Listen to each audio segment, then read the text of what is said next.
guys, I'm Linda. I'm Vicky. I'm Marjorie. I'm Keith. And we are Partners in Crime.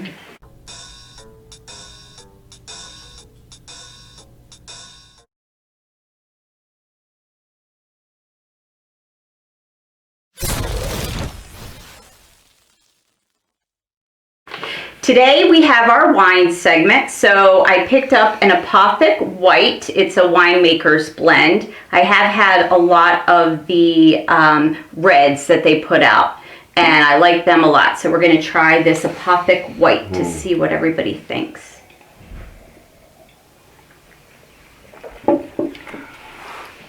Very good. Delicious. It is good. It's a little sweet for my taste, but I like it. Yeah. It's nice. It's smooth. Mm-hmm. Yeah, it's a little bit sweeter than a Pinot Grigio, and I guess is it like I don't even know what the sweeter white is, but it's kind of, when you look at the sweeter white types, this is pretty I guess sweet. Riesling would be.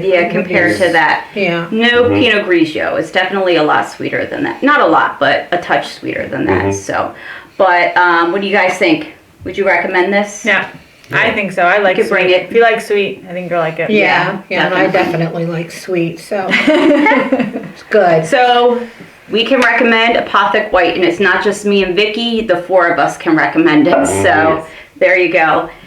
Today we are going to talk about H.H. Holmes. He was brought to our attention by Vicky. She saw documentaries about him, and what was he known for, Vicky? He's credited as being America's first serial killer. I don't know if that's actually true or whether it's just a lot of hype about what he's done. Believe me, he did a lot of horrible things. Right. And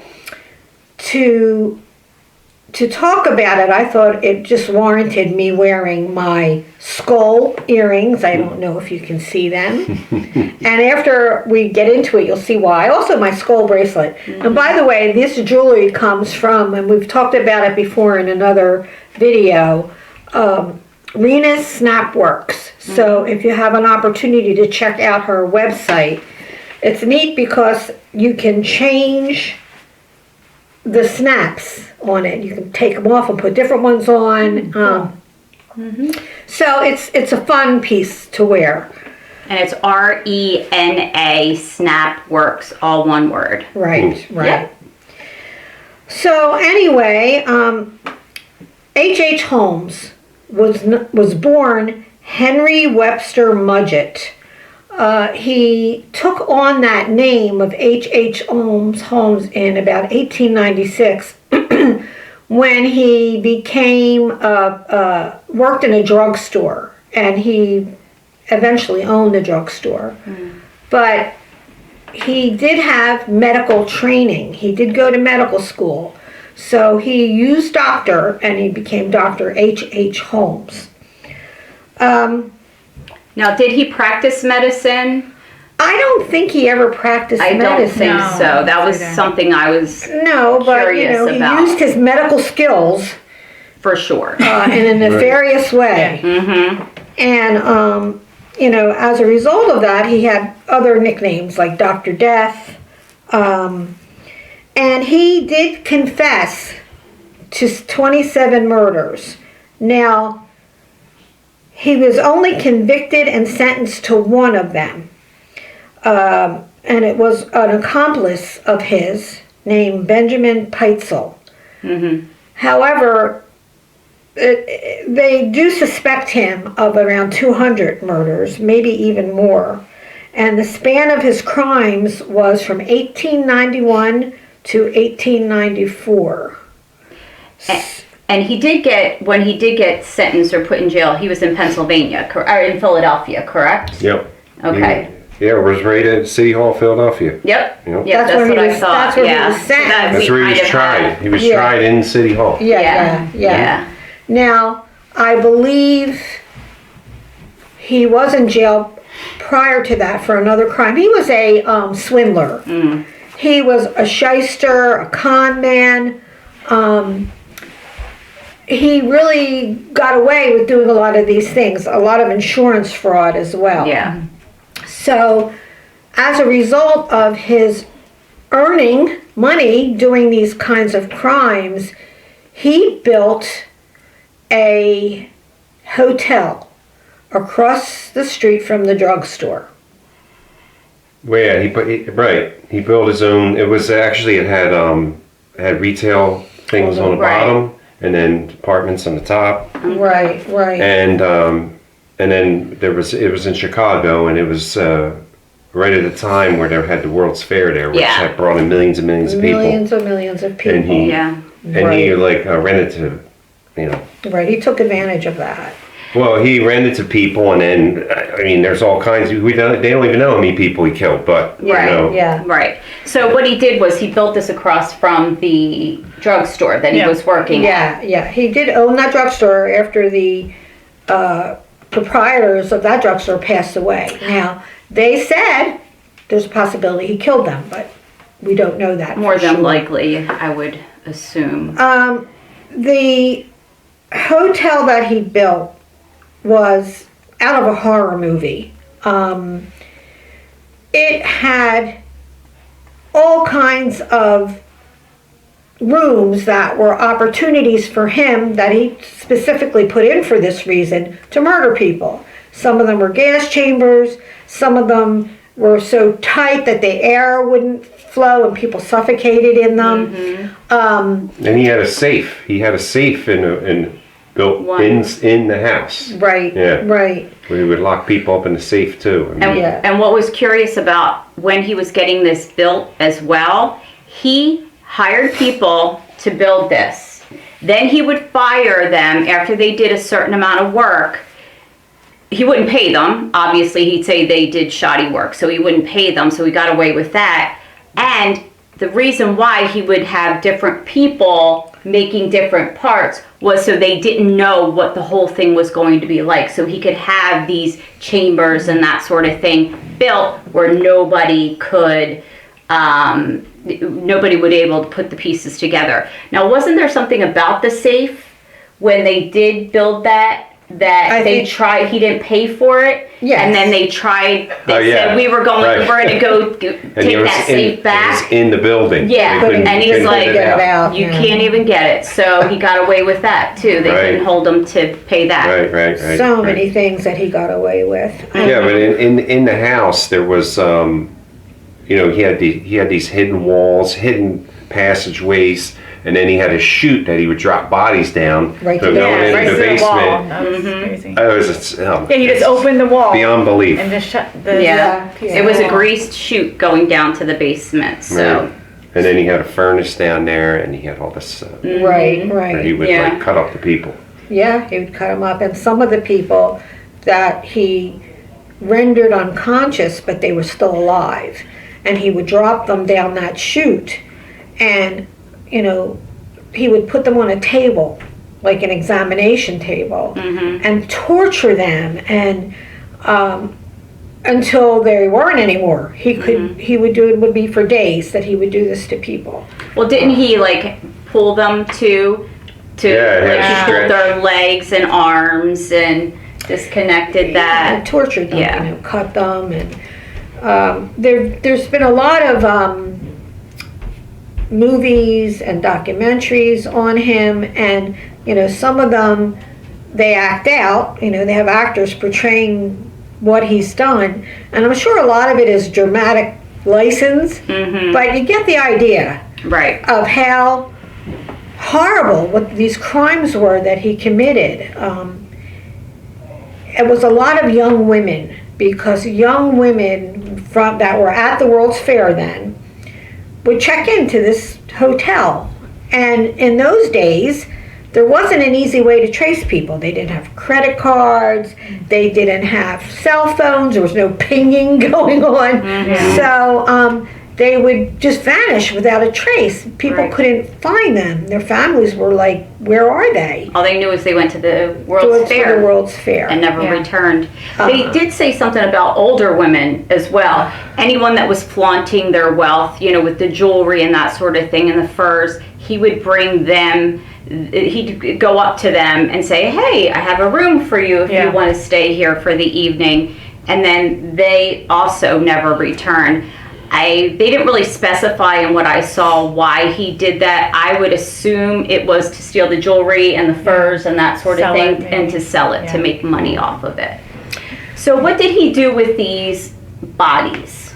Well, one of the things that he did incinerate a lot of them, Mhm. but he would, I don't even know how to say it, he would get them down to skeletons. Mhm. He'd remove all the skin And that Lovely helped things. that he was a doctor, that you went to medical and school he for knew how to that. do that. And then he Yeah. would sell, To the medical school. right, the skeletons to Yeah. medical I know. schools.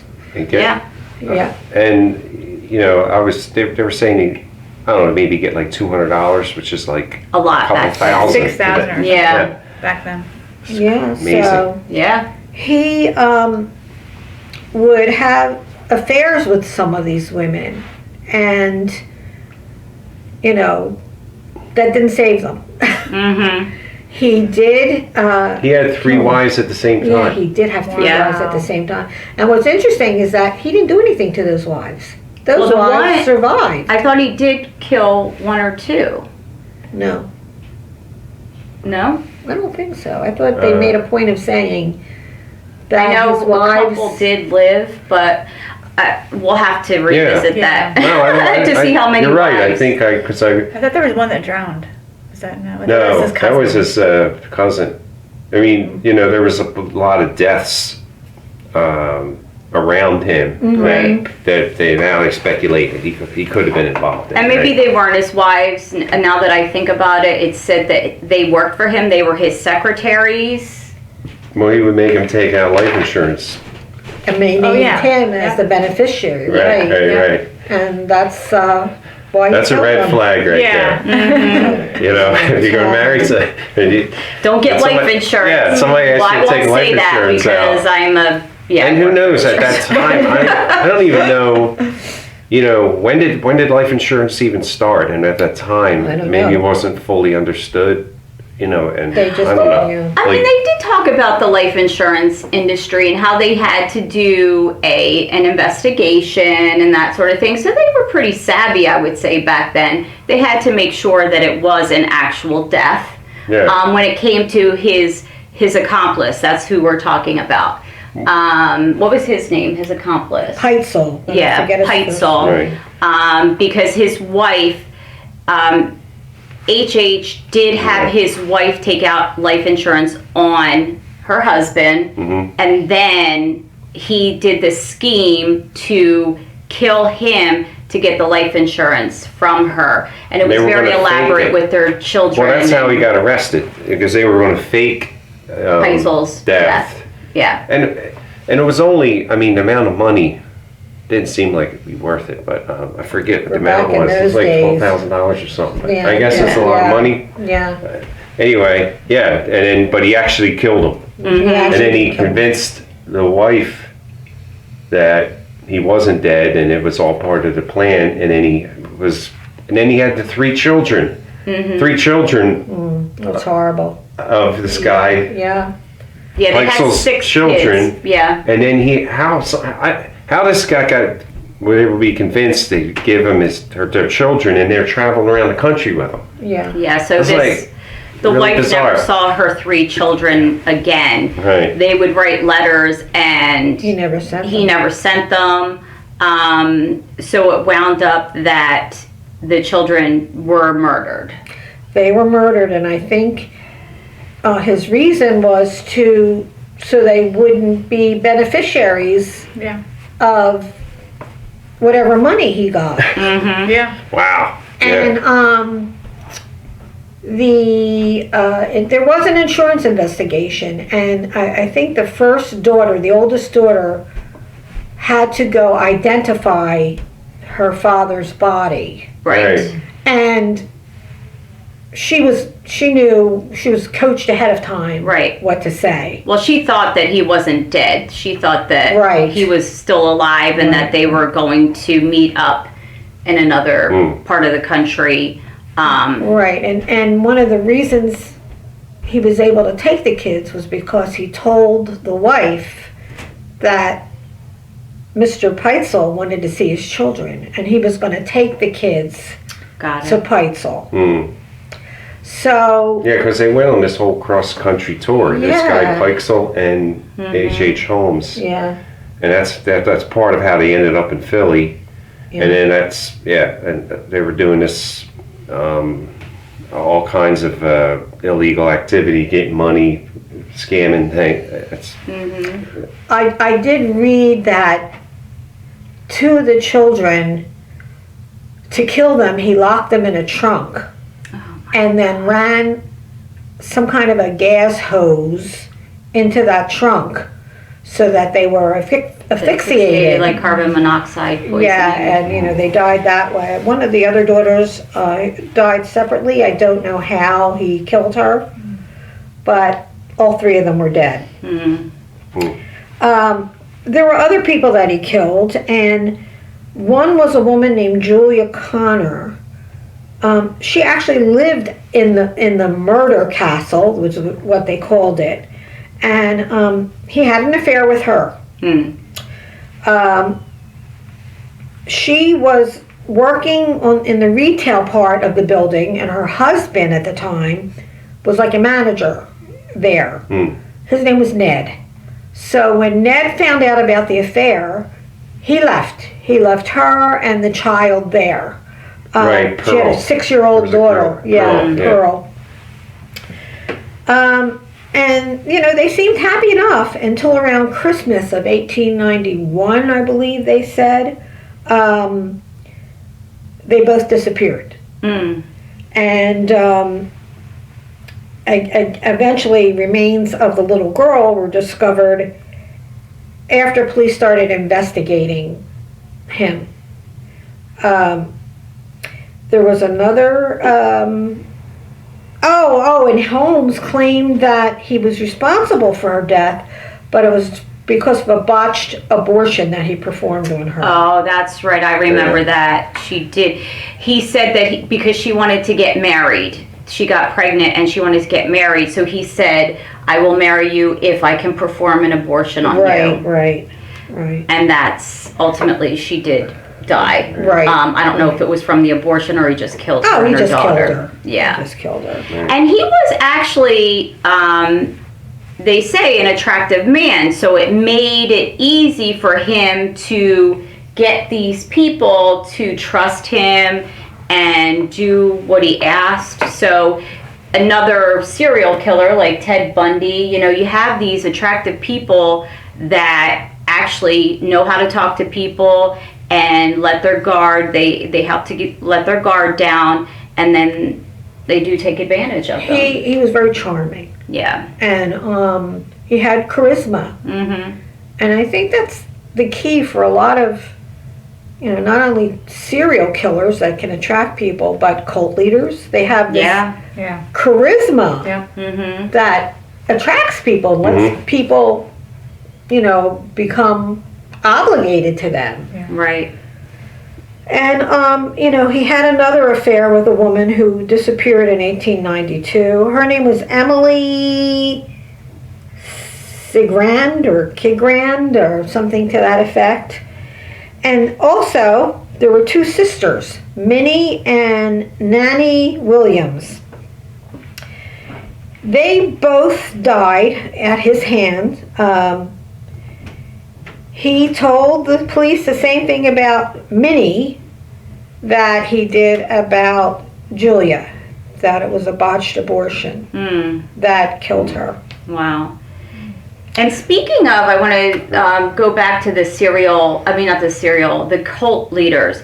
That is something that I'm very curious about as well. So if you guys want to let us know if you would like us to do videos on cults as well. I don't know what you guys think, but that's definitely something Totally interested. that we'd like. I personally would like to delve into too. So I'd like our viewers to let us know if that is something and a specific cult you might want us to look into first. So sorry to go off track. I just wanted to remember to say that. Well, both those things are tied to our human condition, right? And that's what fascinates, I think, for me, that's what draws me to look at these things, just that you know, to see what people are capable of. Mm-hmm. And you know, it's incredible, the range of things that people can do. And, And how their mind works. Right. And, yeah. Right, right. That's always interesting to me. It's, you know, we've talked about it before, the psychology behind why people do what they do. And also, you know, born evil, you know, or whether it's made evil. Made evil, right. Yeah. You know, we've covered some of that in a lot of these stories that we have done. Well, and to go through, you know, go to medical school, be a relatively successful person, and then you go build this house of horrors, and then you just, you know, you get involved with people, and all these people that he kills, and it's just incredible that somebody can do that and just keep on going, Right. and live with it, and I think for him, especially, I know there was like the one piece, the last thing that when he was writing. But he would write to the judge during the trial, and he would just be very eloquent. Yeah, He's very eloquent. You know, he's giving a guy compliments and right to the end. He probably could have been Oh, he could have been a successful person right, well respected. Right. But you know, he did it for sport. I really think it was not only the money part of it that he could swindle, because that was his nature, but it was the sport of it. Yeah.